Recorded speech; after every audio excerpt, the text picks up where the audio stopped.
الشاب كان لسه ساقي شجرة الخوخ بتاعته بقرعة مية واحدة بس، وفجأة في لحظة الفروع اتمرت بخوخ كبير وأحمر، مقدرش يمنع نفسه إنه يقطف واحدة ويعض فيها. عصيرها الحلو فرقع فوراً بين شفايفه وأسنانه، إحساس بالحيوية طلع بسرعة لحد قمة راسه. ساعتها قطف كذا واحدة لونهم أحمر فاقع ولف علشان يديهم لولاده اللي واقفين جنبه. أول ما دقوها ما وقفوش مديح فيها، اتضح إن الشاب صحى بالصدفة لاقي نفسه كده.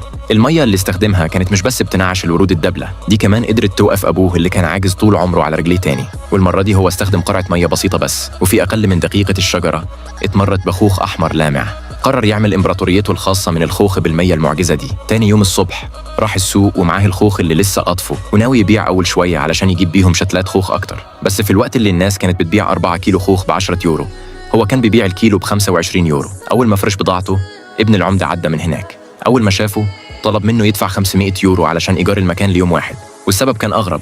قال إن سعر الخوخ العالي بتاعه بيبوظ نظام السوق. لحسن الحظ صاحبه جري ودافع عنه، واتفقوا على رهان. لو الشاب باع 100 كيلو خوخ في يوم واحد، ابن العمدة مش بس مش هياخد منه الإيجار، ده كمان هيديه أحسن مكان في السوق. إنما لو خسر مش هيقدر يبيع خوخ تاني طول عمره. الشاب فكر لحظة ووافق فوراً. وما إن الرهان اتأكد، ابن العمدة أمر رجالته يرموا مية وسخة على الخوخ متعمدين، وبعدها تريق عليه وقال نشوف بقى هتبيع إيه النهاردة. بس الشاب ما دخلش معاه في خناقة، جاب قطعة قماش مقلمة وغطى بيها الخوخ. بعدها ركز قوته في إيديه، وشرارات ذهب طلعت منهم في اللحظة. وفي الثانية اللي بعدها لما شال القماشة، السلال كانت راجعة جديدة زي الأول، كأن مفيش حاجة حصلت. كل اللي واقفين اتصدموا،